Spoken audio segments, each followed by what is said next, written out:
Good Yontiv. One of the ways that Yom Kippur helps us achieve atonement and transformation is through its liturgy. Who will live and who will die? Our lives are kitzel over, like a passing cloud, a passing shadow. These words are meant to shake us from complacency and comfortable routines by challenging us with powerful images of our own mortality. Who will live and who will die? Sometimes this can feel like too much, even a little off-putting. Who by fire and who by flood? Who by hunger and who by thirst? It's a long list of ways that we could all die. And we might wonder, does it have to be so heavy-handed? Do the images that the Machzor uses have to be so stark and at times morbid?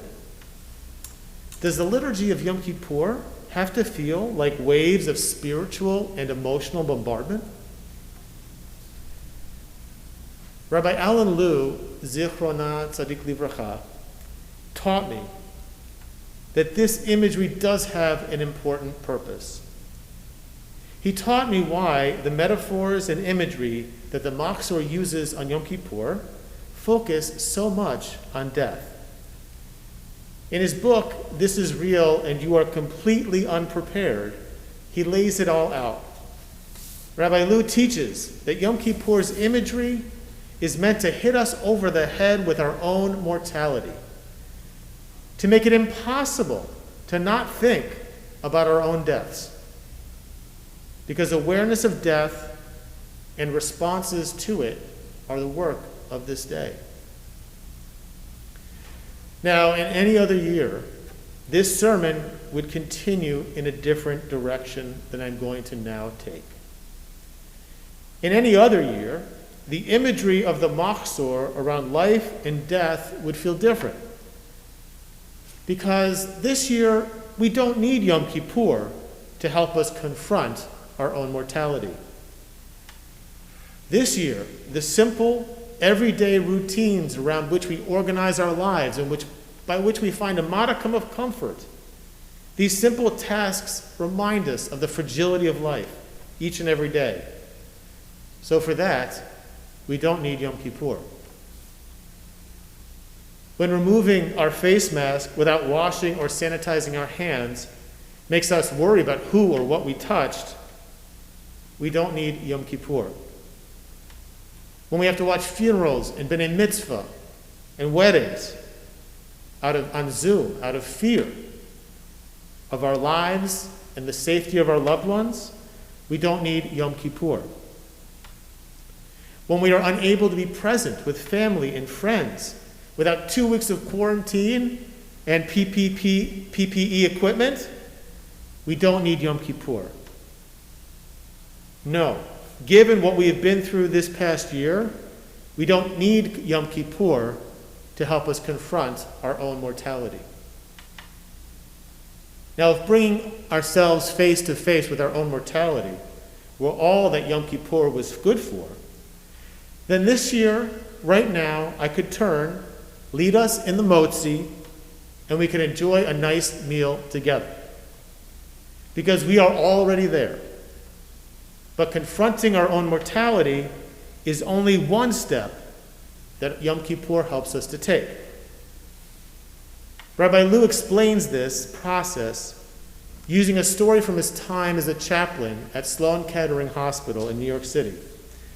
His job was to go around to every patient on the floor and attend to their spiritual needs.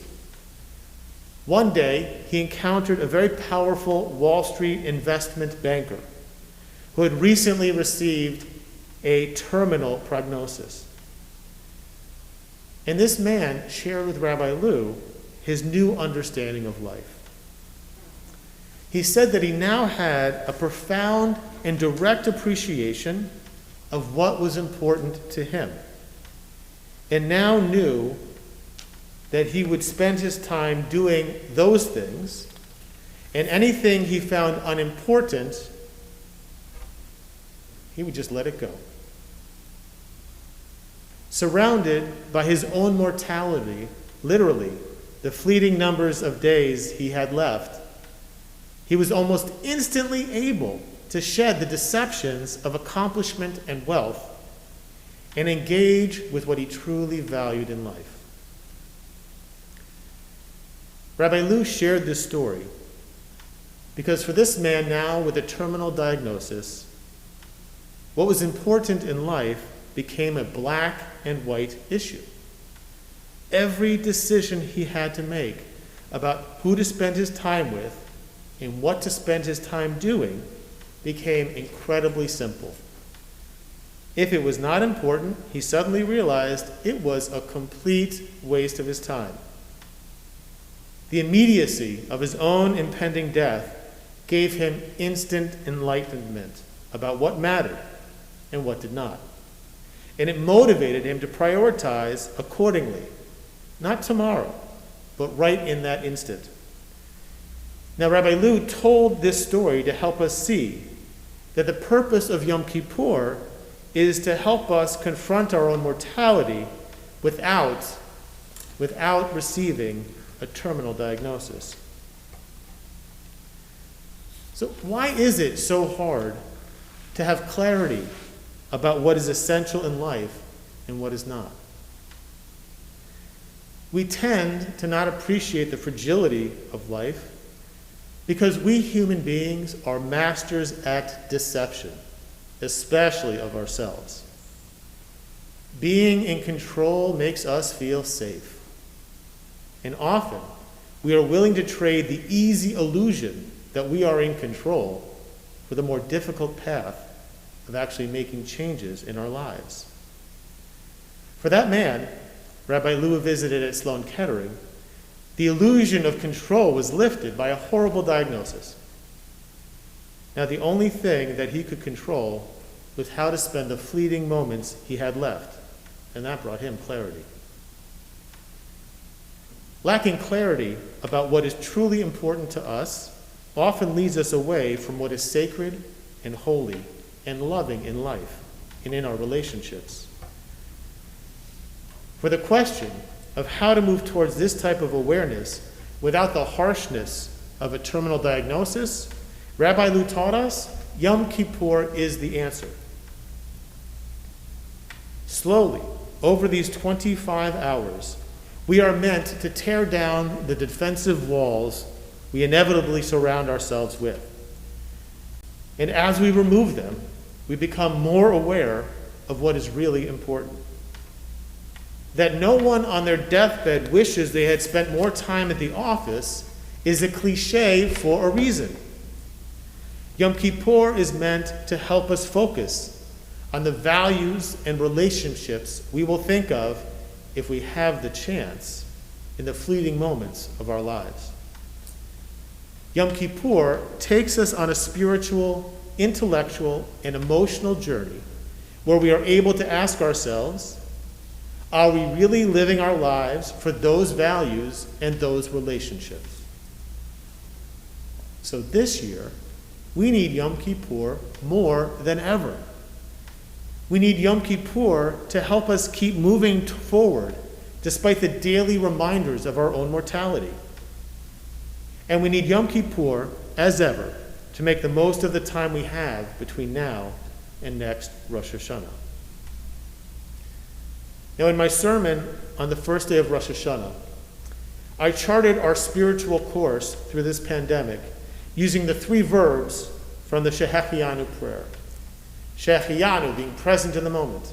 Kiyamanu, self-care and challenging ourselves to grow. And Higiyanu, having a perspective for the horizon. I explained how that middle verb, Kiyamanu, is about how we sustain ourselves. Now, on Yom Kippur, is the time to think about the challenging aspects of Kiyamanu. We must think not only about how we can get through and survive the coming months of pandemic, but also how are we going to thrive through them.